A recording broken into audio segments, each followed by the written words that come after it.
me apresentando, tem algumas pessoas que eu não conheço, mas alguns são colegas ou pessoas com as quais eu compartilho esse desenvolvimento aí da minha pesquisa. Eu acho importante contextualizar o meu interesse aqui, como foi que eu cheguei, né, à questão da neurologia, da neuroestética. Eu desenvolvi o mestrado aqui na universidade em 99, sob orientação da professora Elis Monzeglio, já falecida, e o meu tema foi o material paradidático para espaços museográficos. Depois, no doutorado, que eu realizei na Escola Paulista de Medicina, na Universidade Federal de São Paulo, sob orientação do professor Gilmar, eu trabalhei com material paradidático para a área de educação em saúde. E aí eu percebi nessa trajetória, que num primeiro momento até parece um pouco díspare, né, que, na verdade, o meu foco de trabalho era o design da informação. Então, foi natural que, no pós-doutoramento, eu tivesse a vontade, o desejo de reunir estas áreas nas quais eu vinha adquirindo alguns conhecimentos e pesquisando. Por isso que o pós-doutorado acabou focando o trabalho da neuroestética. E é um momento assim muito importante, assim muito feliz para mim como pesquisadora, porque eu estou reunindo aqui pessoas que foram importantes. A professora Clícia, que é a minha supervisora oficial nesse trabalho aqui na universidade, ela participou da banca, e o professor Gilmar também está aqui como convidado da Unifesp, para complementar justamente essa questão dos aspectos neurobiológicos. O recorte que eu faço do conceito da neuroestética, né, que eu pretendo apresentar um pouco aqui para vocês o escopo do meu trabalho de pesquisa, que eu acho que é o interesse do nosso encontro, ele se dá no sentido de compreender essa área para que nós tenhamos um conhecimento de aspectos neurobiológicos que envolvem, então, experiência estética. Então, é nesse sentido que eu me valho desse campo de conhecimento. Basicamente, o levantamento que eu faço no trabalho, ele se baseia nas leis universais, né, aí com várias aspas, que o Ramachandran vem desenvolvendo com colaboradores, buscando fundamentos para esse processamento da informação visual no cérebro humano. Então, o objetivo do meu trabalho é relacionar essas leis ao design da informação, especificamente a história em quadrinhos. E por que história em quadrinhos, né? No meu doutorado, eu fiz um desenvolvimento desse material como interface gráfica para a área de educação em saúde, e eu realizei um ensaio clínico no qual foi possível verificar a efetividade desse tipo de interface para esse fim da informação. Então, eu volto a esse estudo de caso, a essa interface cônico-verbal, tentando buscar premissas para o desenvolvimento, para esse entendimento, e melhorar a efetividade desse tipo de material que venha a ser desenvolvido notoriamente para a área de educação. E, metodologicamente, o percurso que eu faço é a revisão bibliográfica, então, da neuroestética num recorte específico dos estímulos visuais, né? Sabemos que a estética não se restringe a esse sentido, mas é o nosso recorte, e artigos científicos da área de neurociências e neurologia especificamente. Esse levantamento, essa revisão conceitual, ela é relacionada à análise da imagem, da história em quadrinhos, através de teóricos importantes como Will Eisner, MacLeod, enfim, e outros tantos. E onde eu cheguei, né, até o momento, acho que é importante colocar também, me dá algumas pistas de como relacionar isso. Foi um trabalho que eu apresentei o ano passado no congresso promovido pela ECA, que é a Jornada de Quadrinhos, que já está, se não me engano, na 4ª ou 5ª edição, e é um evento que acontece aqui em Buenos Aires. Então, eu vou colocar aqui para vocês para tentar contextualizar um pouco o andamento desse processo, que ainda não terminou, né, com data prevista para o meio desse ano, agora de 2016. É uma coisa não muito pretensiosa, apenas um projeto de pesquisa para pós-doc de 1 ano, né? Então, a gente nós conseguimos levantar aqui que existe o sistema nervoso, ele processa as informações visuais classificadas hierarquicamente em visão inicial, intermediária e final. Parece que há um certo consenso. Quando a gente lê algumas coisas relacionadas a essa área, a gente encontra também muita afinidade com o que os teóricos da Gestalt já falaram há muito tempo atrás, né? Com o diferencial de que esses estudos hoje são um pouco mais parametrizados, mais tangíveis em função de equipamento e tecnologia que permite avaliar esse funcionamento cerebral, né, com novas tecnologias. Então, eu vou explicar mais ou menos aqui no que eu me baseei até o momento para fazer essa correlação. Então, essa primeira visão inicial, essa percepção introdutória que nós temos da informação visual, ela percebe os elementos básicos que a gente chama de forma, de cor, de luminosidade, movimento, localização, né? Isso acontece em várias áreas do cérebro, não só na área occipital. A visão intermediária, ela segrega ou agrupa, ou seja, na verdade, ela reúne de maneira conexa essa informação para que nós tenhamos uma matriz lógica, né? Para que não haja uma matriz caótica.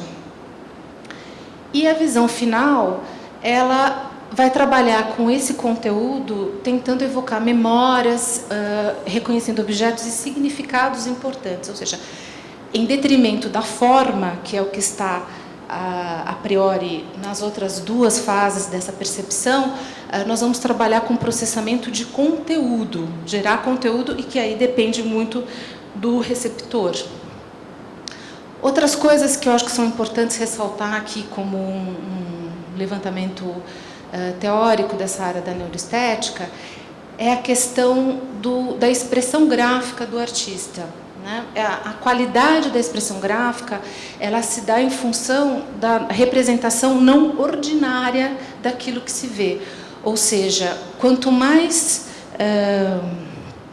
interessante, original, autoral o artista, menos ele vai representar o mundo visível, e sim ele vai representar, ele vai subverter essa percepção, não sendo uma coisa trivial. Então, na verdade, quando a gente analisa, tem alguns trabalhos desenvolvidos nesse sentido, quando nós analisamos a produção artística, nós percebemos que ela revela sínteses ou atalhos perceptivos da nossa mente, desse processo que eu acabei de descrever aí em 3 fases. Outra coisa que os estudos têm mostrado nessa área da neurociência é que o cérebro também responde distintamente a estímulos visuais quando classificados pelo próprio espectador, né, como atrativos, neutros ou repulsivos. Ou seja, quanto mais belo é aquilo que se vê, né, considerado do ponto de vista da pessoa que está sendo avaliada, mais essa imagem estimula o cérebro de forma intensa e plena. Ou seja, a questão do belo tem um impacto importante sobre a nossa percepção. Essa coisa se amplia, né? O nosso cérebro funciona ou capta essa imagem de maneira mais intensa. E também houve uma diferença nos trabalhos que foram realizados em relação à arte abstrata, natureza morta, paisagem e retratos. Eu não tenho informação sobre a formação das pessoas que foram avaliadas, portanto, imagino que também haja um impacto em função do repertório de cada um, mas há uma diferença entre esses estímulos visuais apresentados às pessoas que foram testadas.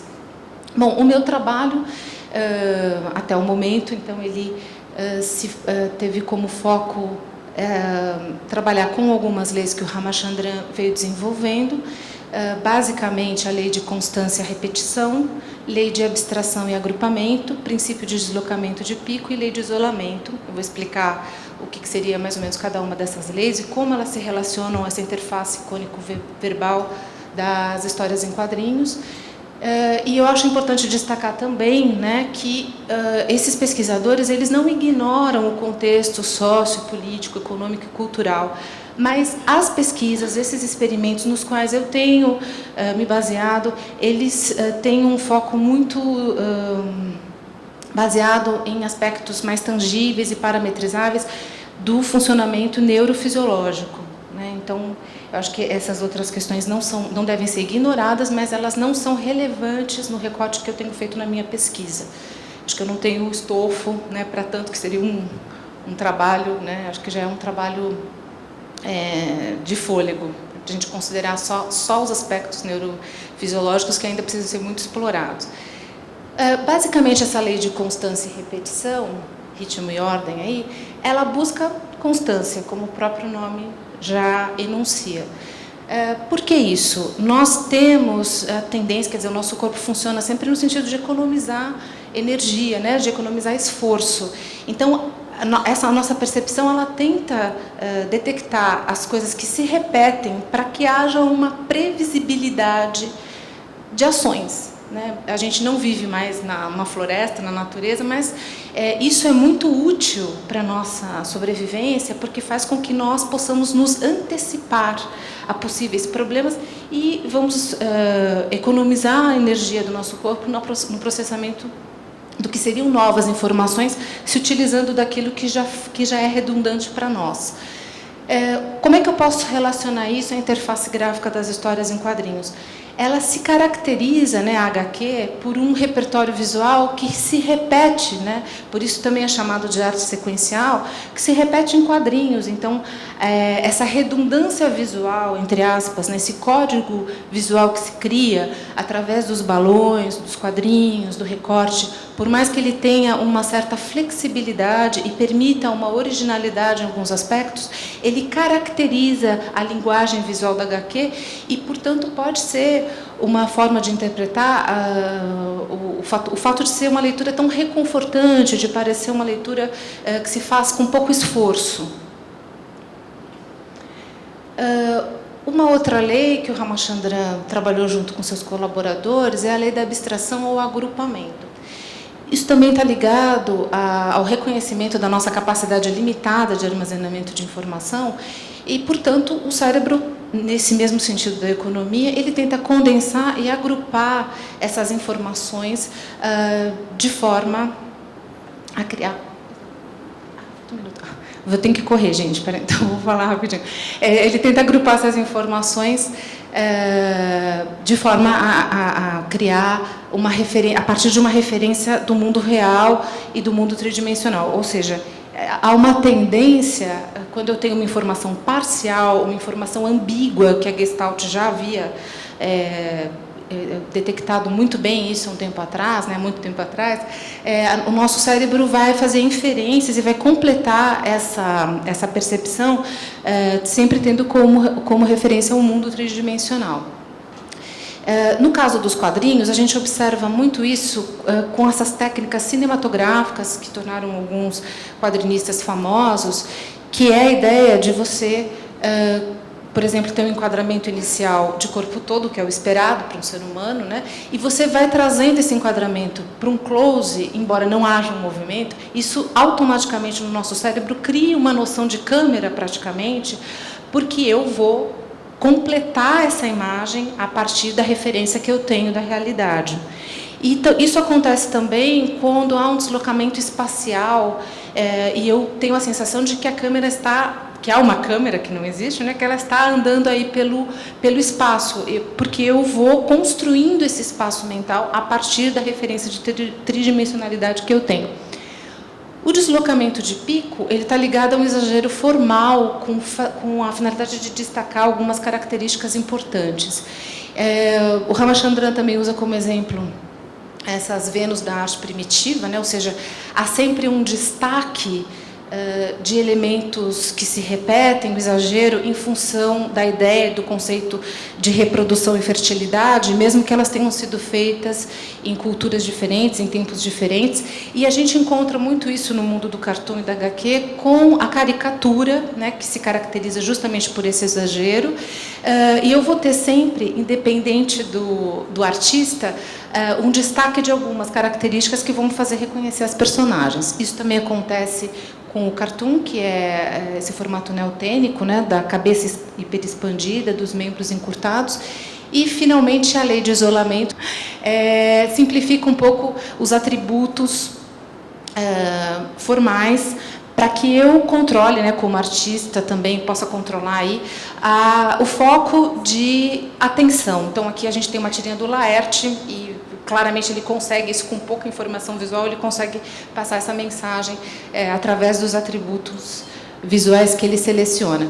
Bom, eu acho que a gente consegue, assim, num primeiro momento, né, trabalhando com essas leis da neuroestética, a gente consegue reconhecer algumas coisas que podem ser aplicadas ao desenvolvimento de interfaces gráficas e eu acho que esse é o ponto da pesquisa em que eu me encontro, que tem algumas referências, depois nós vamos trocar figurinhas, né? Obrigada pela atenção, desculpem ter passado o prazo.